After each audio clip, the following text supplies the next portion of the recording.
இதில் ஒரு ஒரு முக்கியமான ஒரு விஷயத்தை பற்றி தான் நம்ம பார்க்க போகிறோம். இது என்னென்னா, மாந்திரிகம் கற்றுக்கணும் விருப்பம் உள்ளவர்கள், இல்லை ஏற்கனவே மாந்திரிகம் செய்கிறவங்களுக்கும் தண்ணிக்கு மாந்திரிக சக்தி அதிகமாக வேணும் என்ன நினைக்கக்கூடிய மக்கள் நிறைய பேர் இருக்காங்க. அப்போ மாந்திரிக சக்தி அதிகரிக்கணும்னா என்ன பண்ணணும்? எந்த தேவதையை வணங்கணும்? இல்லை வேறு என்ன பூஜைகள் மேற்கொள்ள வேணும்? வேறு என்ன பண்ணால் அவங்களுக்கு மாந்திரிக சக்தி அதிகரிக்கும்? அவங்களுக்கு நினச்ச காரியம் உடனே நடக்கக்கூடிய விஷயங்கள் எப்படி என்று பார்த்தா நம்ம பார்க்க போகிறோம். அதில்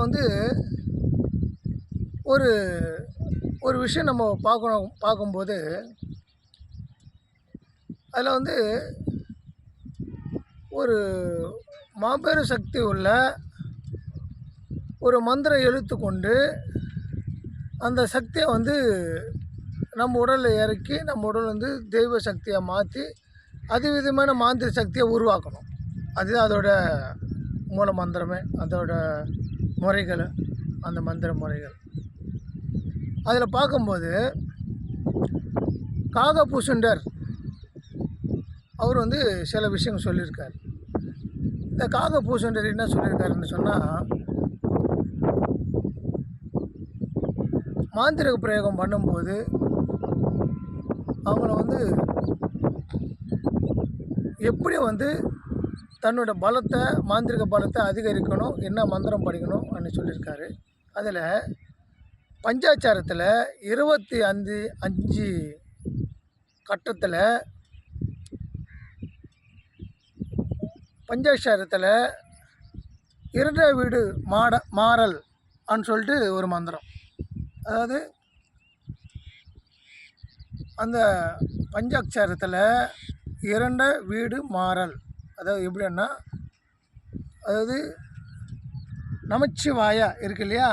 அப்போது நமச்சிவாயன்னு இருக்கும்போது பக்கத்தில் மா வருது, மா. அப்போ அந்த 2 எழுத்தில் இருக்கிற எழுத்தை திருப்பி உச்சரிக்கணும். அதாவது எப்படின்னா, நமச்சிவாய மசிவாயனா அப்படி வரணும். அந்த மாதிரி மாறி வரும். 24 கட்டத்தில் 5 எழுத்து மாற்றி 2 எழுத்து பிரயோக முறை. அந்த 2 எழுத்து பிரயோக முறை சரியான முறையில் குரு கிட்ட கற்றுக்கிட்டு இந்த மந்திர பிரயோகத்தை நீங்கள் ஜபம் பண்ணும்போது உங்கள் உடலில் மந்திர சக்தி அதிகரிக்கும். இதில் தேவ சக்திகளோ இல்லை தேவாதி சக்திகளோ கிடையாது. இது முழுக்க இயற்கையில் அனைத்து விதமான சக்திகளும் உங்களுக்கு உடம்புல இறக்கி உங்கள் நாடி, நரம்பு, ரத்தம், சதைகள் எல்லாமே மாந்திரிகையாக ஒரு மாறக்கூடிய வாய்ப்புகள் கிடைக்கும்.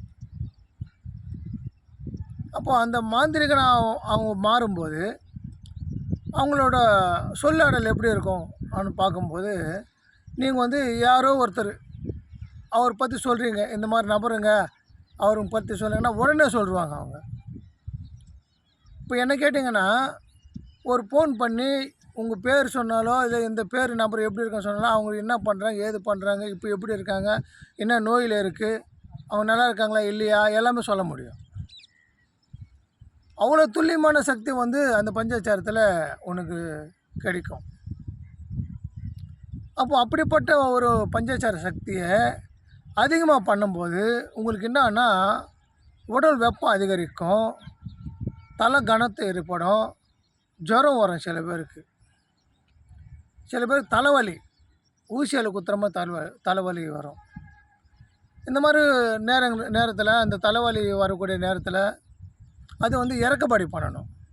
அது என்னென்னா, பஞ்சாச்சாரத்தில் 4வது வீடு மாறல், அதுதான் பிராமண பஞ்சாச்சாரம். அந்த 4வது வீடு மாறும்போது உங்களுக்கு ஏறின மந்திர சக்தி அது இறங்கும், சமமாக்கும். அந்த தலைவலி குறையும், அந்த ஜுரம் குறையும், அந்த உடலில் இருக்கிற உஷ்ணத்தை குறைஞ்சி கொஞ்சம் கூலிங்காக ஆக்கி விடும். அவ்வளோ விசேஷமான சக்திகள் இந்த பஞ்சாச்சாரத்தில் இருக்குது.